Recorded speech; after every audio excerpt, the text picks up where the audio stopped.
Hello दोस्तों, जय मसीह की। आज हम पवित्र शास्त्र बाइबल के एक नए ऑडियो समरी से जानेंगे कि अब्राहम के अन्य वंशज के बारे में। हालेलुया।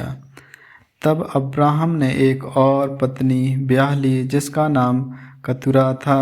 उससे जिम्रान, योरक्षान, मदना, मिघान, यशबाक और सूर उत्पन्न हुए। योक्षान के साबा और ददार उत्पन्न हुए और ददार के वंश में ससुरी, लतुसा और लुमी लोग हुए। मिघान के पुत्र एपा, एपेर, हन्नोक, अबिदा और एल्दा हुए।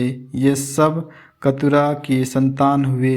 इसहाक को तो अब्राहम ने अपना सब कुछ दिया, पर अपनी रखैलियों के पुत्रों को कुछ कुछ दे कर अपने जीते जी अपने पुत्र इसहाक के पास से पूर्व देश में भेज दिया। अब्राहम की मृत्यु। अब्राहम की सारी आयु 175 वर्ष की हुई। अब्राहम की दीर्घायु होने के कारण अर्थात पूरे बुढ़ापे की व्यवस्था में प्राण छूट गया और वह अपने लोगों में जा मिला।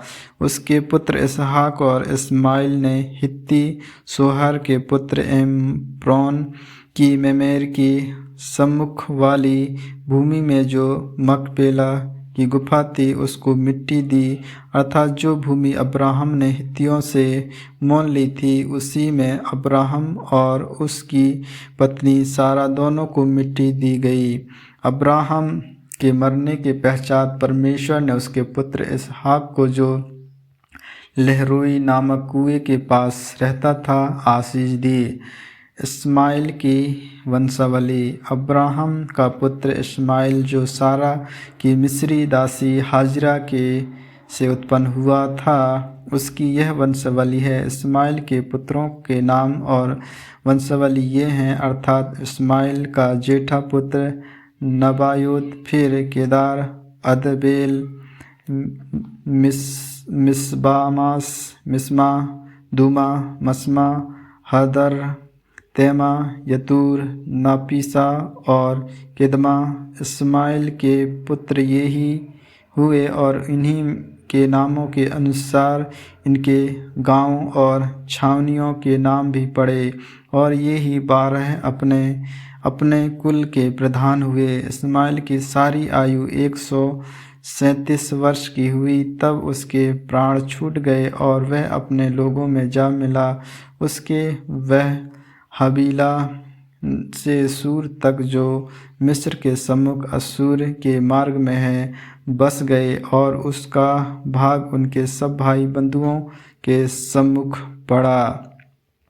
इसहाक के पुत्रों की उत्पत्ति का वर्णन।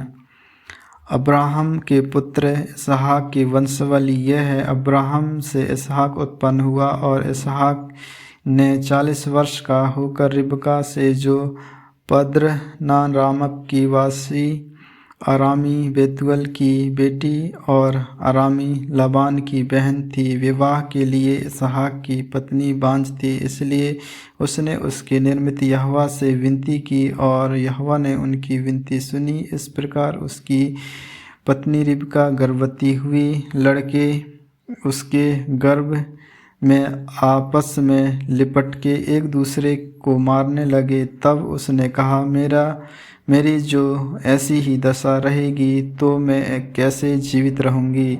और वह यहोवा की इच्छा पूछने को गई। तब यहोवा ने उससे कहा, तेरे गर्भ में 2 जातियां हैं और तेरी कोख से निकलते ही 2 राज्य के लोग अलग अलग होंगे, और एक राज्य के लोग दूसरे से अधिक सामर्थी होंगे और बड़ा बेटा छोटे के अधीन होगा। जब उसके प्रसव का समय आया तब क्या प्रकट हुआ कि उसके गर्भ में जुड़वे बालक हैं। पहला जो उत्पन्न हुआ वह लाल निकला और उसका सारा शरीर कंबल के समान रोमयम था, इसलिए उसका नाम एसाव रखा गया। पीछे उसका भाई अपने हाथ से एसाव की एड़ी पकड़ ये हुए उत्पन्न हुआ और उसका नाम याकूब रखा गया। जब रिबका ने उसको जन्म दिया तब इसहाक 60 वर्ष का था। एसाव द्वारा पहलोटे का अधिकार बेचना।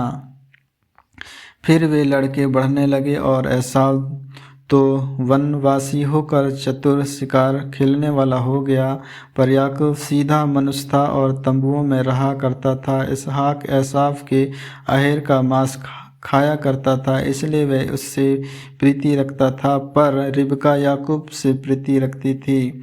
एक दिन याकूब भोजन के लिए कुछ दाल पका रहा था और एसाव जंगल से थका हुआ आया। तब एसाव ने याकूब से कहा, वह जो लाल वस्तु है उसी लाल वस्तु में से मुझे कुछ खिला, क्योंकि मैं थका हूँ। इसी कारण उसका नाम सदोम भी पड़ा। याकूब ने कहा, अपना पहलोटा का अधिकार आज मेरे हाथ बेच दे। एसाव ने कहा, देख मैं तो अभी मरने पर हूँ, इसलिए पहलोटे के अधिकार से मेरा क्या लाभ होगा। याकूब ने कहा, मुझसे अभी शपथ खा। अतः उसने उससे शपथ खाई और अपना पहलोटा का अधिकार याकूब के हाथ बेच डाला। इस पर याकूब ने एसाव को रोटी और पकाई हुई मसूर की दाल दी और उसने खाया पिया और उठकर चला गया।